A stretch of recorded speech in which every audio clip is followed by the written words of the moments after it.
नमस्कार साथियों, एक बार फिर आपका माही क्लासेज में स्वागत है। देखिए, संविधान जो है वह है समस्त शिक्षक भर्तियों में विशेषतः रीट में और सेट में, रेल, बैंक, एसएससी, पुलिस, पटवारी सभी परीक्षाओं में बहुत ही महत्वपूर्ण है और सारी परीक्षाओं का मेरुदंड है।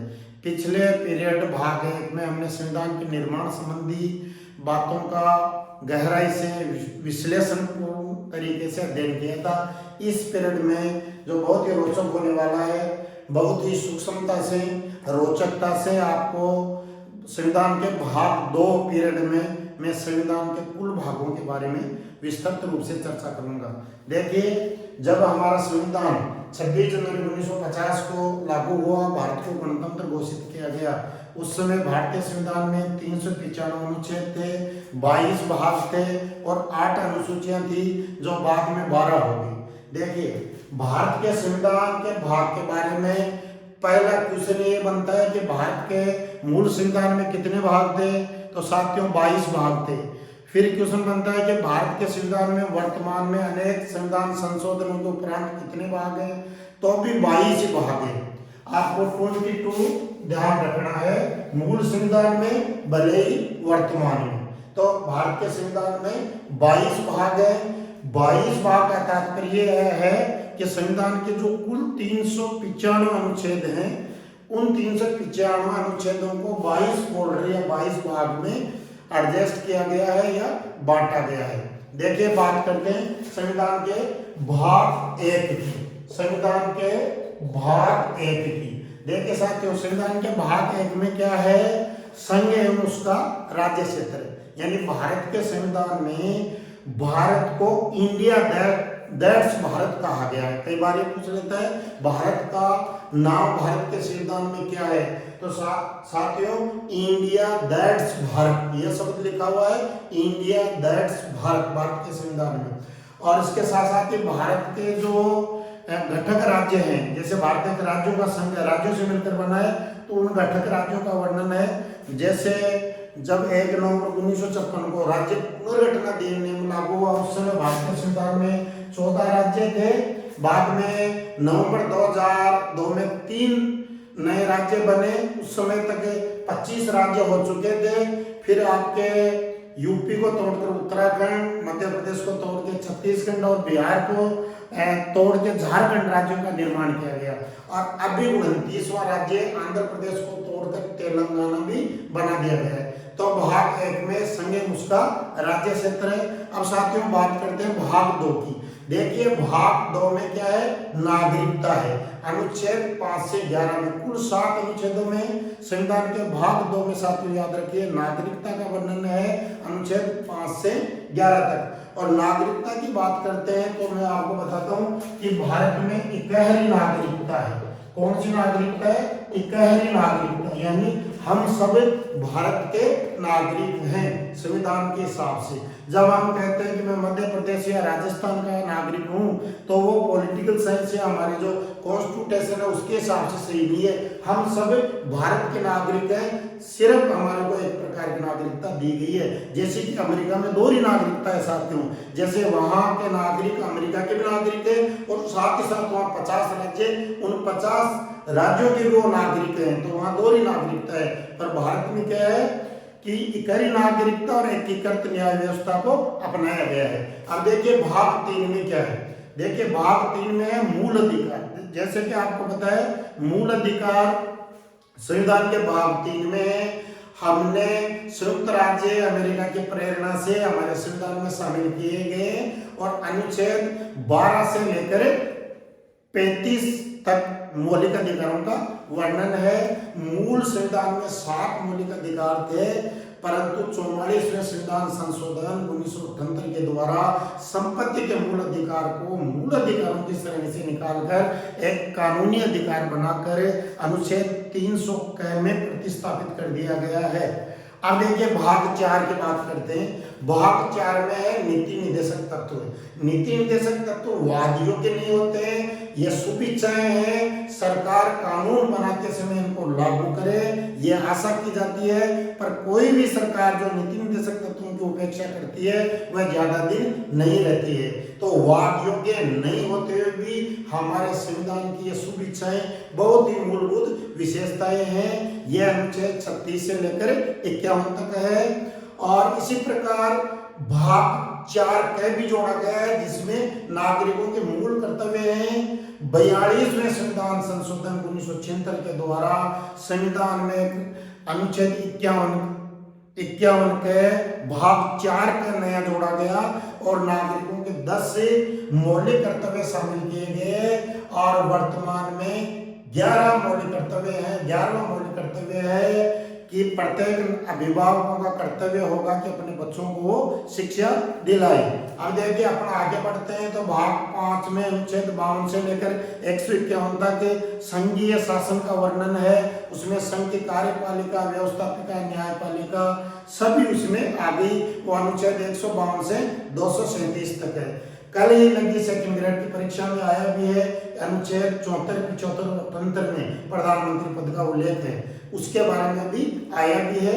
तो आप लोगों को ध्यान रखना है कि भाग 5 में संघ की शासन व्यवस्था है। भाग 6 में साथियों राज्य की शासन व्यवस्था है। ये राज्य की कार्यपालिका, न्यायपालिका, व्यवस्थापिका के बारे में वर्णन है। अनुच्छेद 152 से लेकर 237 तक। अब देखिए भाग जो 7 की बात करते हैं, उस भाग 7 में यानी 1 नवंबर 1956 से पहले क्या था कि भारत के राज्यों का क, ख, ग में वर्गीकरण था। बाद में समानता के सिद्धांत के खिलाफ था, लोकतंत्र के खिलाफ था। इसलिए 7वें संविधान संशोधन 1956 के द्वारा राज्यों के वर्गीकरण को समाप्त कर दिया गया। और भाग ख के जो राज्य थे, जो पहली सूची में जिनका वर्णन है, उनको समाप्त करने के लिए अनुच्छेद 238 का निरसन या समाप्ति कर दी गई है।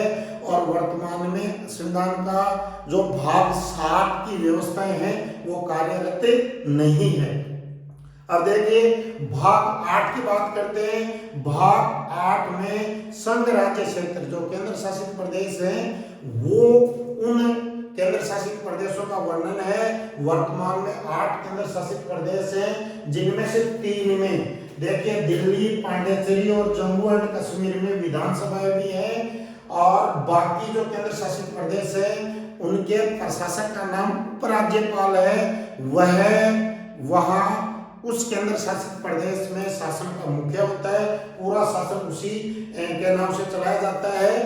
परंतु दिल्ली में विधानसभा होने के कारण और मुख्यमंत्री बैठने के कारण क्या है कि जो उपराज्यपाल है उसके लिए संविधान में जो शब्दावली है वह लेफ्टिनेंट गवर्नर की है। वो कौन कौन से देखिए, अंडमान निकोबार है, दादरा नगर हवेली है, दमन एवं दीव है, दिल्ली है, पांडिचेरी है, चंडीगढ़ है और अभी जम्मू और कश्मीर और लद्दाख। देखिए चर्चित मुद्दा है, आपको पता होगा 5 अगस्त 2019 को सबसे पहले राज्यसभा ने, फिर 6 अगस्त 2019 को लोकसभा ने धारा 370 जो एक संक्रमणकालीन उपबंध था, चूंकि कश्मीर का विलय भारत में एक समझौते के तहत हुआ था और उसको भाग 21 में रखा गया था। उस संक्रमणकालीन जो उपबंध था उसको और उसके अनुच्छेद 35 की समाप्ति करके धारा 370 की समाप्ति की गई और साथ ही साथ जम्मू और कश्मीर को केंद्र शासित प्रदेश का दर्जा दिया गया। अब देखिए भाग 9 की बात करते हैं। आप लोगों को पता होगा कि 73वें संविधान संशोधन 1992 के द्वारा भारत के संविधान में भाग 9 जोड़ा गया, जिसका संबंध पंचायत राज से है और जिसमें नया अनुच्छेद 243 यानी 243 कैसे 9 तक जोड़ा गया। और फिर एक भाग 9 के जोड़ा गया जिसका संबंध 74वें संविधान संशोधन 1992 से है, जिसमें नगरीय शासन का वर्णन है। अनुच्छेद 243 तय से लेकर ये तक है। और एक नया भाग 9 का जोड़ा गया जिसमें सहकारी समितियों का वर्णन है, वह अनुच्छेद 243 ये जैसे ये न तक है। इस प्रकार संविधान का भाग 9 भी बहुत ही इंपॉर्टेंट है साथियों। अब भाग 10 की बात करते हैं। भाग 10 में कुछ SC/ST क्षेत्रों के बारे में वर्णन है, अनुसूचित जाति जनजातीय क्षेत्रों का वर्णन है अनुच्छेद 244 और 244 के में। भाग 11 में संघ राज्य संबंधों का वर्णन है अनुच्छेद 245 से लेकर 263 तक। आपको पता होगा कि संविधान की 7वीं अनुसूची में संघ सूची, राज्य सूची और समवर्ती सूची के द्वारा संघ और राज्य की मध्य शक्तियों का विभाजन किया गया है। तो भाग जो 11 है उसमें संघ राज्य संबंधों का वर्णन है। आपको पता होगा संघ सूची में रेल, डाक, तार, प्रत्यक्ष बैंक, बीमा इत्यादि राष्ट्रीय महत्व के विषय हैं। राज्य सूची में जैसे पुलिस, कृषि, स्वास्थ्य आदि राज्य महत्व के विषय हैं। और समवर्ती जो सूची है उसमें संघ और राज्य दोनों को कानून बनाने का अधिकार है, लेकिन दोनों में विरोध होने पर संघ का कानून मान्य होगा। आपको पता होगा जो शिक्षा है, वन है, वन्य जीव है, मापतोल है, 42 संविधान संशोधन 1976 के द्वारा उनको राज्य सूची से निकालकर समवर्ती सूची में शामिल किया गया है। तो भाग 11 बहुत इंपॉर्टेंट है साथियों, संघ राज्य संबंध है। भाग 12 में वित्त संपत्ति, समुदाय और वाद आदि है अनुच्छेद 264 से लेकर अनुच्छेद 300 तक। भाग 13 में भारत के भीतर होने वाला व्यापार, वाणिज्य और समागम का उल्लेख है अनुच्छेद 301 से लेकर 307 तक। भाग 14 में संघ एवं राज्यों के अधीन सेवाएं हैं अनुच्छेद 308 से लेकर 323 तक। भारत की सर्वोच्च जो सिविल सेवा है IAS, वो भी जो भाग 14 का ही एक पार्ट है। अब देखिए भाग 15 में निर्वाचन है। निर्वाचन यानी भारत में चुनाव और चुनाव आयोग का वर्णन है। तो निर्वाचन के जो अनुच्छेद है अनुच्छेद 324 से लेकर 329 तक है। आपको पता है कि अनुच्छेद 324 जो भारत में चुनाव आयोग या निर्वाचन आयोग की स्थापना करता है, उसमें मुख्य चुनाव आयुक्त के अलावा 2 सदस्य साथियों होते हैं। संपूर्ण चुनावी प्रणाली को देश में वो देखते हैं।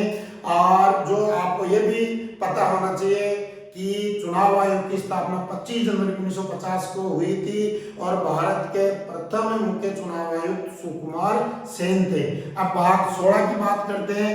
कुछ वर्गों के बारे में विशेष उपबंध हैं, विशेषतः SC/ST और एंग्लो इंडियन के सोशल वेलफेयर के लिए कुछ उनको रिजर्वेशन के लिए विशेष उपबंध है।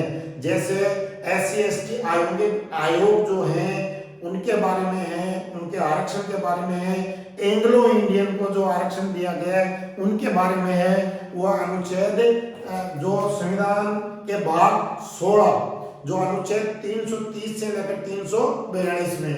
अब देखिए भाग 17 बहुत इंपॉर्टेंट है साथियों, इसमें राजभाषा का वर्णन है अनुच्छेद 343 से लेकर 351।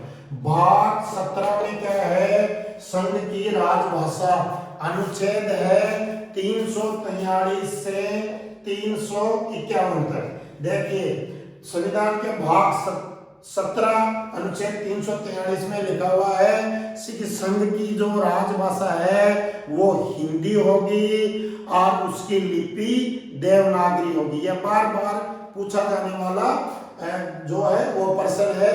राजभाषा हिंदी है, उसके अलावा अन्य कार्यकारी भाषाओं को भी हमारा संविधान है वो मान्यता देता है। देखिए साथियों भाग 18 में आपातकाल उपबंध है।